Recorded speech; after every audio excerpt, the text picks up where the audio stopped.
Common misconceptions about the monarchy.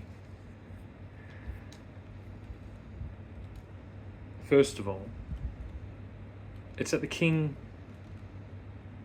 is in charge. Everybody tells everyone what to do. This is wrong. We all ask the king. Anyone who tells people what to do is not going to remain king very long. We ask.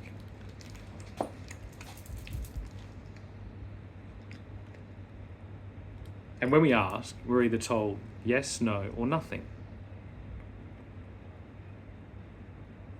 Now, my interpretation of the monarchy is that nothing means yes, continue on, we'll see what happens. But I asked, and I was not told no. As soon as I was told no, I would stop doing anything under a monarchy. I respect the king enough to heed his warning to cease. Now, in a constitutional monarchy, in general, I respect all levels of that system, unless I feel that that system is coming under or is attempting to overthrow the patriarchy, which is where the king stands. And that is what brings me to where I am.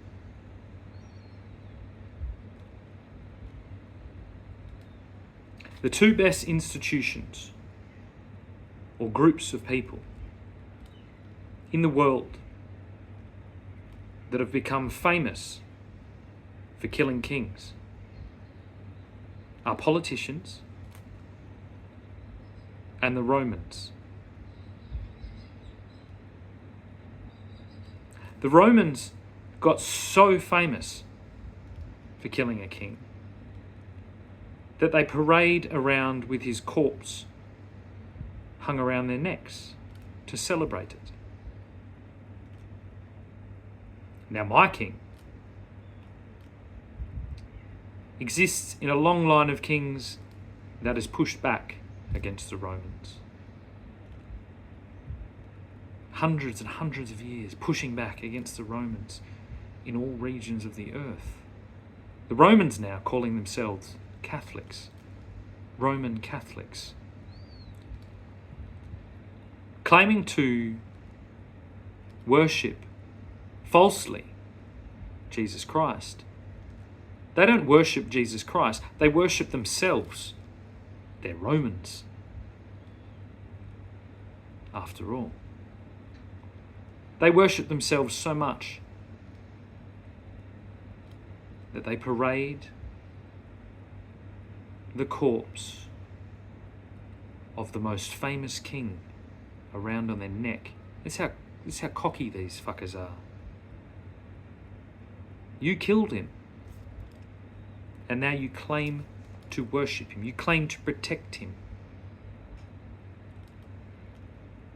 You will sneak off to every corner of the earth to find new fodder for your cannons, for cannons around the world to chew to pieces the killers that are the Romans. Perpetually jealous that a carpenter dared to challenge the glory that was Rome. Was Rome. So where do I see Rome now? I see Rome buried. Buried between two kings. History's greatest mistake. One step too far. Cursed by Alexander's glorious example and never achieving it. Not in the hearts of most men. You've tried, you've made Hollywood movies.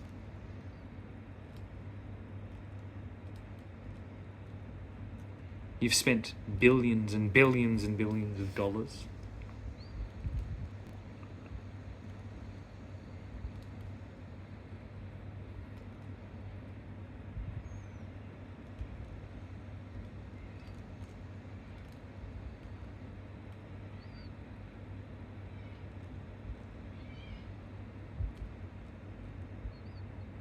And now there's only 3 words that need to be said to finish it.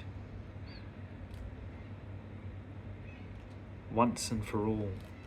And that wasn't them. Never pass up a chance to build suspense in a pivotal moment. I learnt that from the Romans. Keep the story going. Keep the story going. Slowly but surely. Twist it to our own means. We are Rome. We are Rome. All-powerful Rome.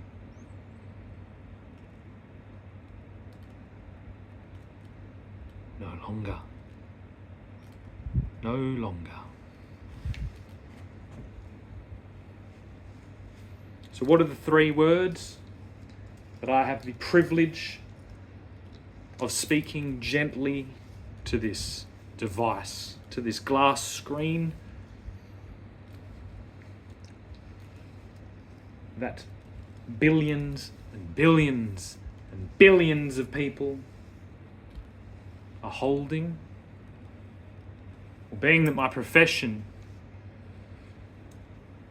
for over 20 years now has been in glass, I believe it is my duty to speak these truths to the screen I see in front of me. If you excuse me, I want to look good for the moment. Perhaps I should have put some makeup on.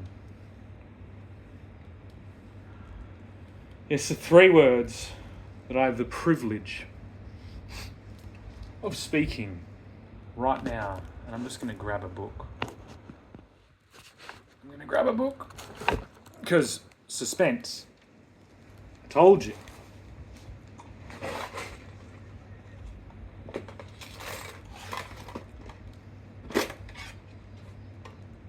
Now, Francis, on complete surrender and conversion to the Church of England, I'll hand this book over to you in person.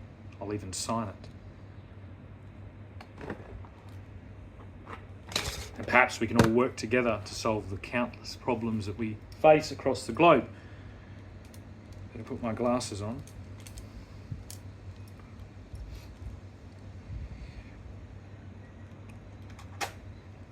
And just remember, Francis, this is just my 2 cents, okay?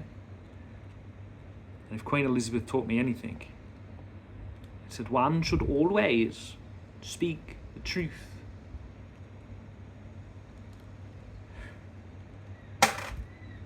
Flag's safely in here. The book I'm going to grab is just up there. It's where that Southern Cross would be. Right there. Right where the Southern Cross would be. I'll just grab it. That's my son Riley up there. When he was a baby. Beautiful little boy. The apple of my eye.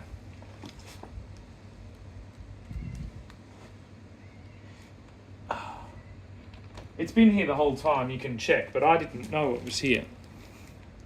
I didn't know it was here until I finished some of the other videos I did today. I didn't know this was sitting right there where the Southern Cross was going to be.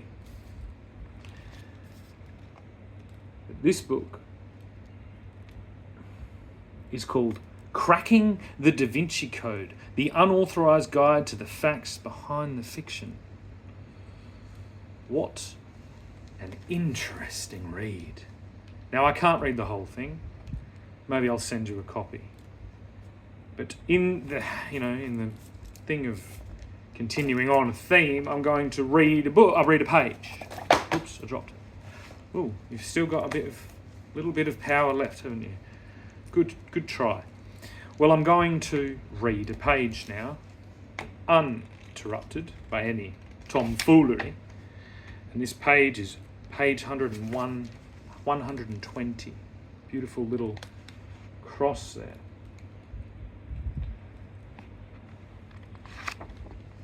The organisational practices severe corporal mortification. It has been said that Escriva used to whip his own back so harshly that his room walls would be splattered with blood. The Catholicism as practiced by Opus Dei members, while not doctrinally divergent from what would be classed as standard Catholicism, is certainly a much stricter reading of the scriptures and gospels in relation to how some of the members lead their lives. The membership classes of Opus Dei are very particular in their makeup.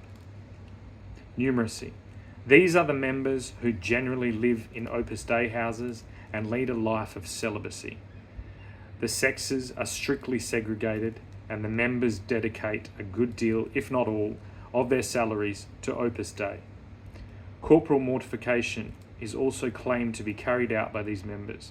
See also Achilles' belt in the book. Silas is meant to have been a numeracy of Opus Dei. Supernumeracy.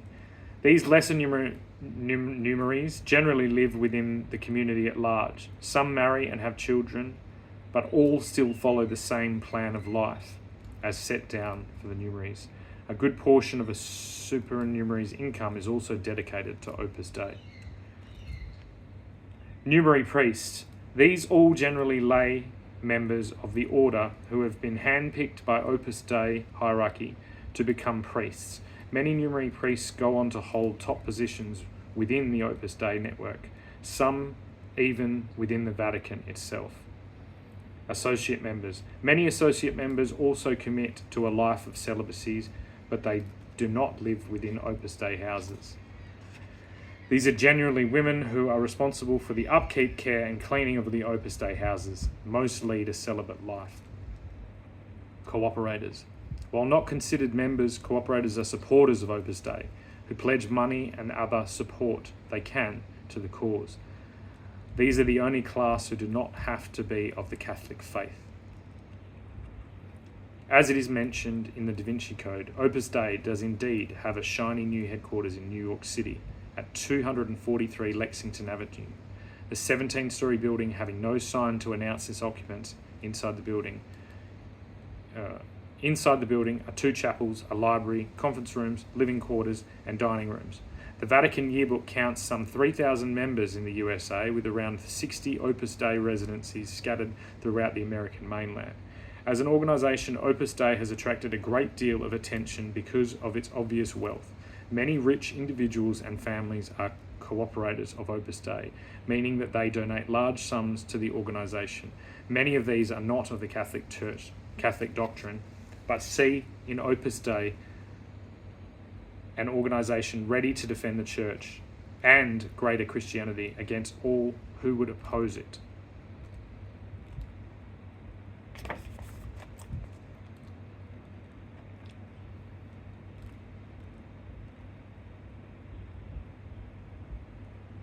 Well, isn't that weird? I expected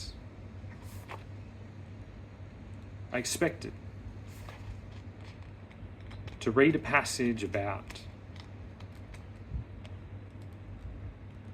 destruction, fire, catastrophe, overthrowing. But instead, I read these descriptions and I can't help but see myself within them. My battle with the Catholics seems to have united me with the Catholics. But I'm not reading the Bible and I'm not reading in Latin. I'm reading a book.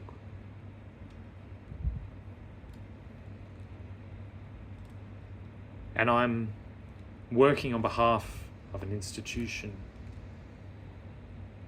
that has fought to expose and destroy the Catholic Church from the face of the earth for hundreds of years. But all I see is similarities.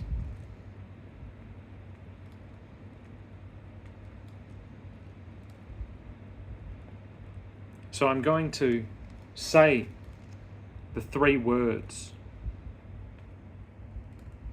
that I was going to say, and I still mean it.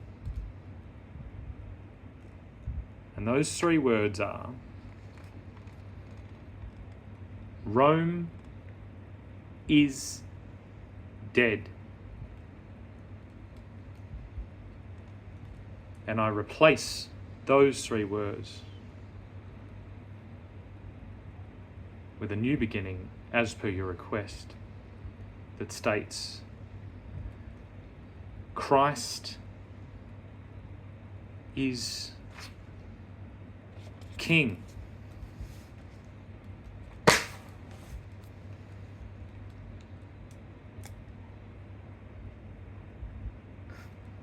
Two beautiful dogs being walked in front of me in that moment with 3 beautiful women.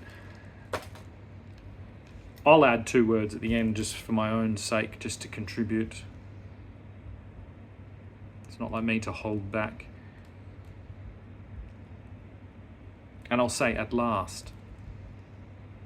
Christ is King at last. That's just my 2 little words that I'm going to add there. Bring it up to 5. Because it has been a long wait.